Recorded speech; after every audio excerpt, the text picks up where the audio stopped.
भाई screen present कर दिया अब स्क्रीन भी प्रेजेंट कर दिया है और अपना फेस भी एक साथ दोनों।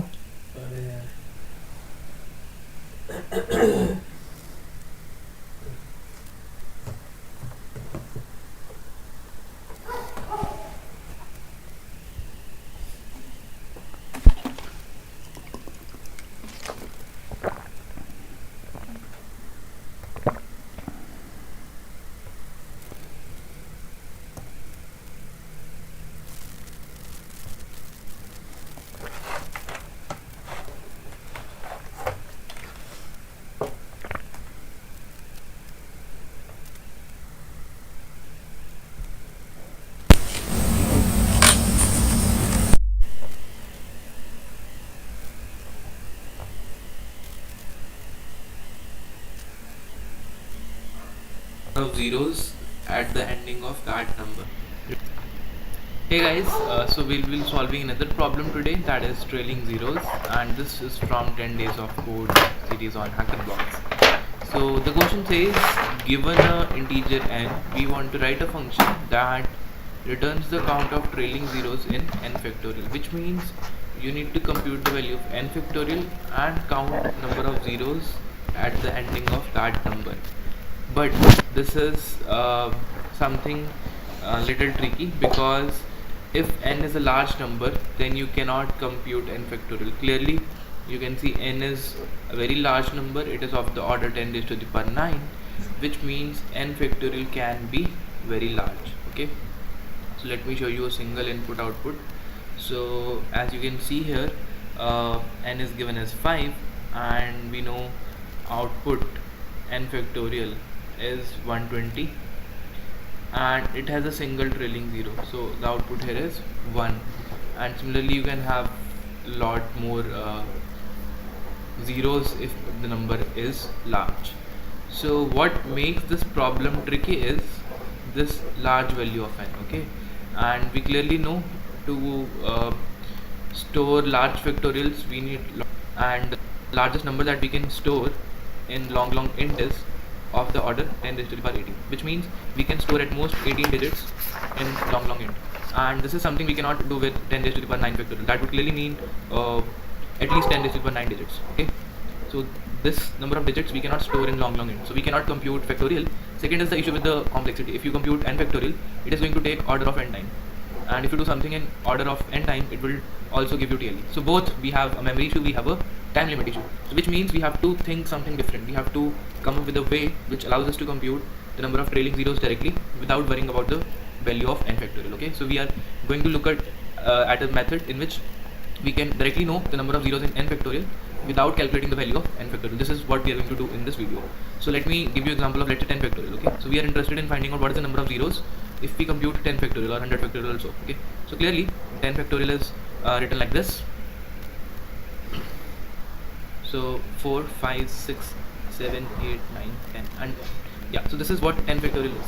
Now if you want to know what is the number of zeros in 10 factorial, okay, so you are basically looking for maybe we can say this number is something multiplied by 10, something multiplied by 10 if this number has 2 zeros. Okay, so we basically want how many times 10 occurs in 10 factorial. So one time it is occurring is here. Okay, another time it is occurring is when you multiply 2 and 5. This also makes 10, so that means you will get 110 from here and you will get 110 from here. Okay, so we are interested in finding the number of times factors of 10 are coming. Factors of 10, so factors of 10 are 2 and 5, and also we know the number of occurrences of okay, so we can combine 1 2 with 1 5 to make a 10. Okay, and we can also say occurrences of 2 will be much larger than occurrences of 5. So if we know occurrences of 5 in n factorial, we can definitely find out how many zeros will be there. Okay, so number of zeros will be same as occurrences of 5 in 10 factorial. So this is what I'm trying to say. Okay, so occurrences of 5. So how do you find occurrences of 5? So then for that you have a very basic formula. Okay, maybe you have studied in school also. If you want to compute how many powers of 5 are present in 10 factorial, so you can say I will divide 10 by 5, take the floor, then I will divide 10 by 5 square, take the floor. I will keep on doing this until this is 0. Okay, so this is 0, so I will stop here. So this is nothing but 2 plus 0. So there are 2 occurrences of 5, and hence 10 factorial will have 2 zeros. Okay, or if you want to see in 100 factorial, then what you will do? You will divide 100 divided by 5. Okay, so how many multiples of 5 are there? How many multiples of 25 are there? Okay, so 5 square, and then you do 100 divided by 5 cube, and since this is 0, this is 20, this is 4, and so the final answer is 24. So in 100 factorial you will have 24 trailing zeros. Okay. 24 trailing.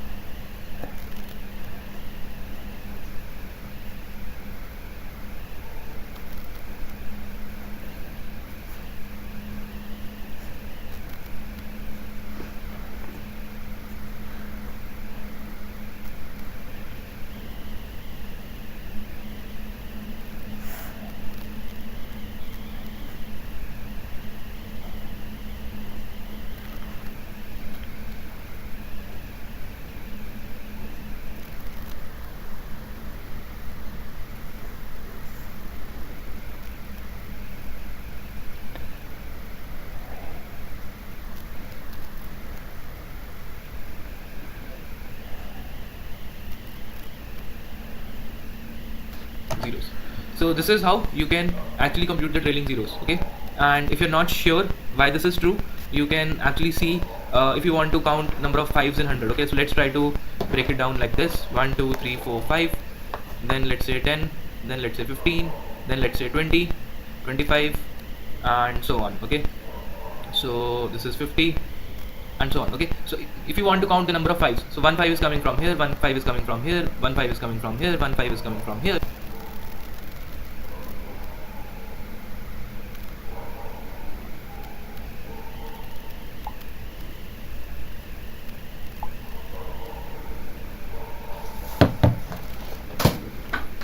So number of 5s will be nothing but 100 by 20. Okay, from here 1 5 is coming from here, 1 5 is coming from here. So number of 5s will be nothing but 100 by 20. Okay, but there are some numbers like 25. So for these numbers you have more than one 5. This is 5 square, this is 5 into 5 into 2, and then you have 75. This is 5 into 5 into 3, and you have 100, which is 5 into 5 into 4. So these numbers are contributing 5 two times. Okay, so if you want to extract powers of 5, so you will also add these numbers which are contributing 5 two times. So that's why we divided by 5 square. So we count how many powers of 5 are coming twice, and one of them was already included when you do 100 by 20. So this is 20 and this is 4, and this becomes 24. And if you do powers of 5 cube, they are actually 0. Okay, so for any number which is between 1 to 100, you don't have okay, you need a number which is at least 125 to extract the power which is 5 cube. So we have this term as 0. Okay, and if we talk about powers of 2, so powers of 2 will be definitely more than powers of 5, because you can extract a 2 from here, you can extract a 2 from here, and you know every second number is an even number. Okay, so there are a lot of even numbers as compared to numbers which are containing 5 as a factor. Okay, so a lot of even numbers. So powers of 2 are more than powers of 5. So let's say there are 10.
Powers of 2 and there are 5 powers of 5.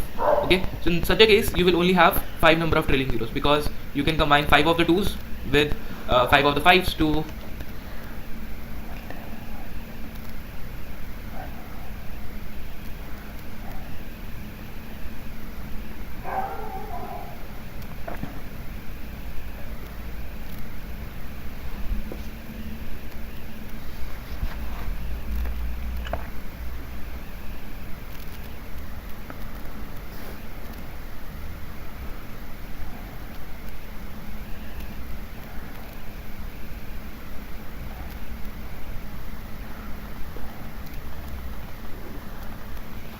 get 5 zeros. Okay, so this is the whole idea. And if you want to compute trailing zeros now, you can directly compute it without computing the factorial. The only thing that you need to do is run a loop like this. Okay, so you go to you do n by whatever is the number you have. Let's say number is d, then you do n by d square, then you do n by d cube, unless this term is greater than 0. Okay, so let's write the code for this program now and try to submit it in Hackerbox. Okay, so we need to input a number and find the number of trailing zeros.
So let's get down into code.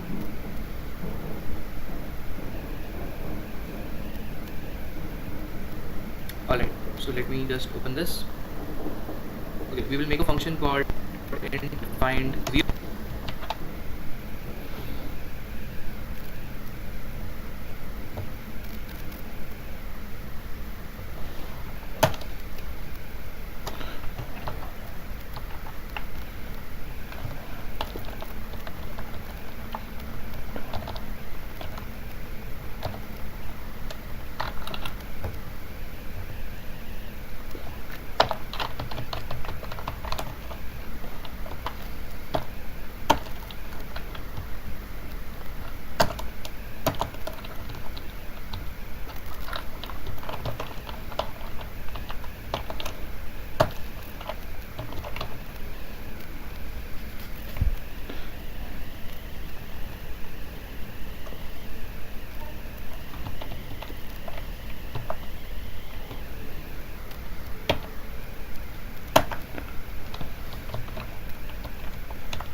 and here we will get the value of n, and we will find the powers of 5 only. Okay, and let's say the number is long int n, and we say okay, c in n, and then we can do c out, find zeros of n, and that's it.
And here we can say, let's say answer is 0, and while, or we can use a for loop as well, right?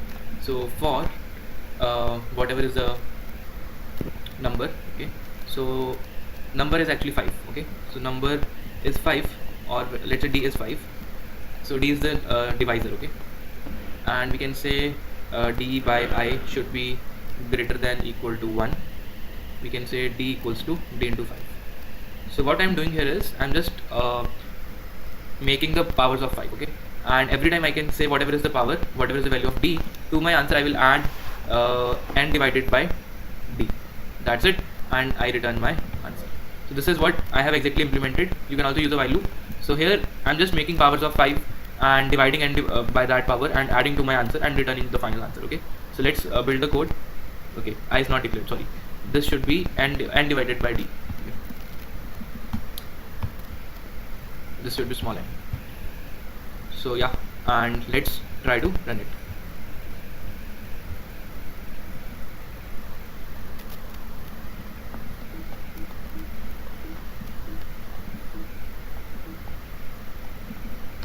So if I give n equals to 5, I get 1 0. If I get 10, I get 2 zeros. If I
Got it again.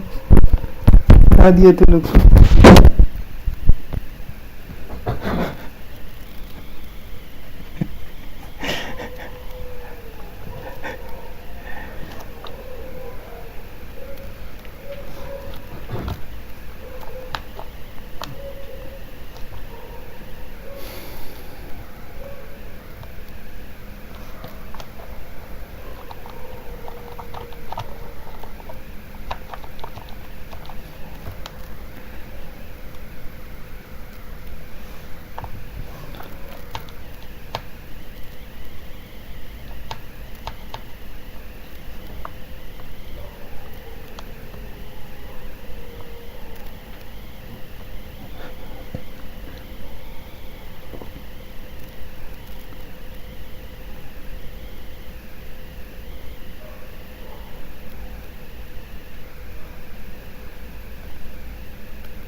give 100, I got the correct answer.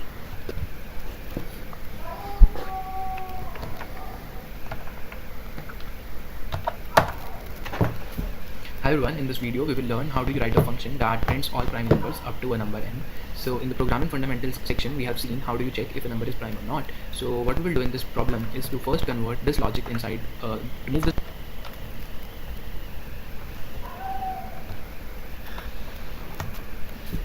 Hi everyone, in this video we will learn how do you write a function that prints all prime numbers up to a number n. So in the programming fundamentals section we have seen how do you check if a number is prime or not. So what we will do in this problem is to first convert this logic Hi everyone, in this video we will learn how do you write a function that prints all prime numbers up to a number n. So in the programming fundamentals section we have seen how do you check if a number is prime or not. So what we will do in this problem is to first convert this logic inside, to move this logic inside a function. Okay, so given a number we want to check if that number is prime or not. This is what we want to do.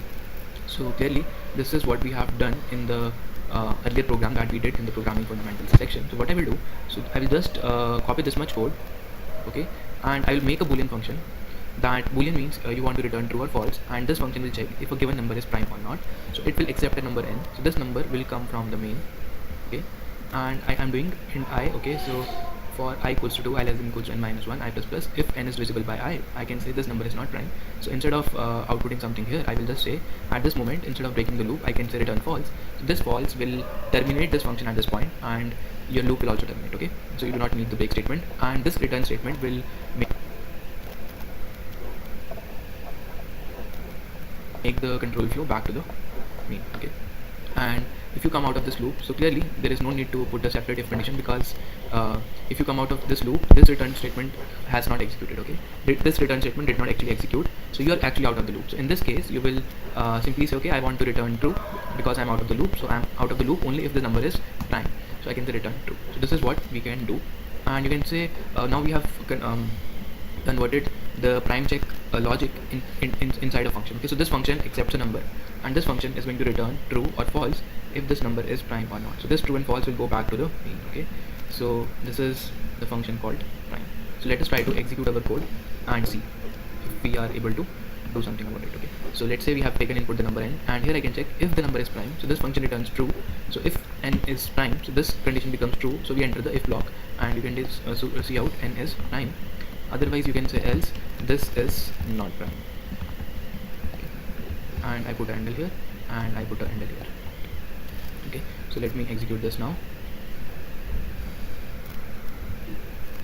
So this is goes by the name print all primes.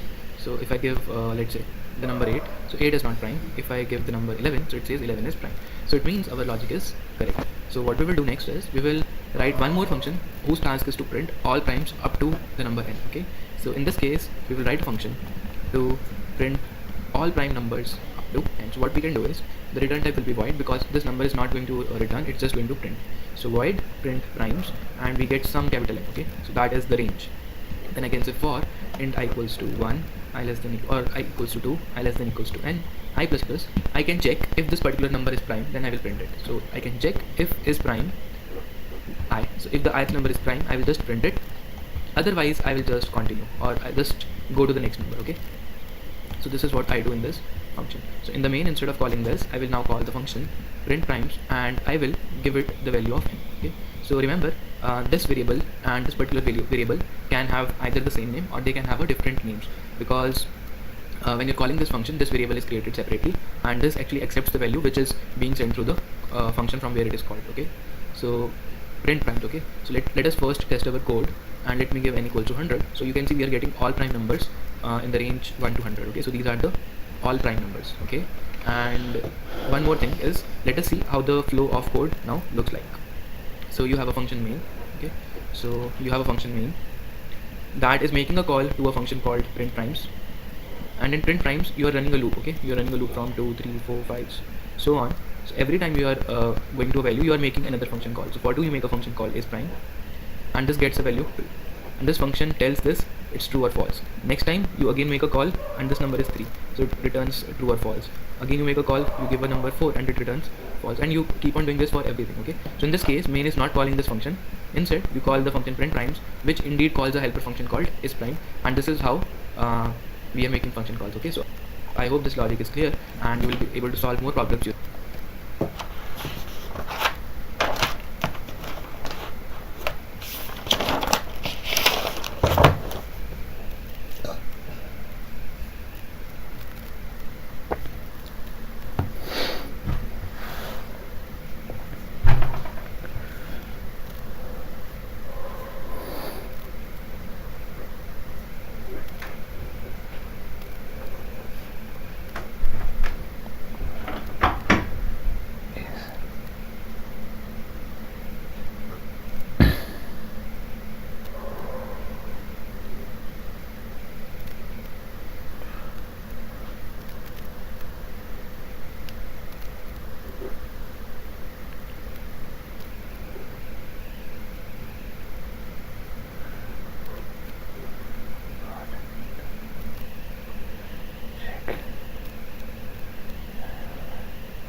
Main, okay, and I do in this function.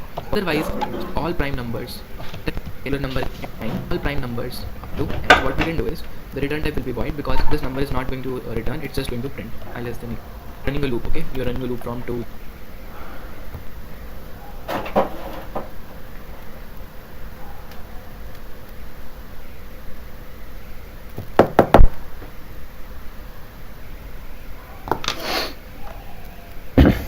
Pause कर दे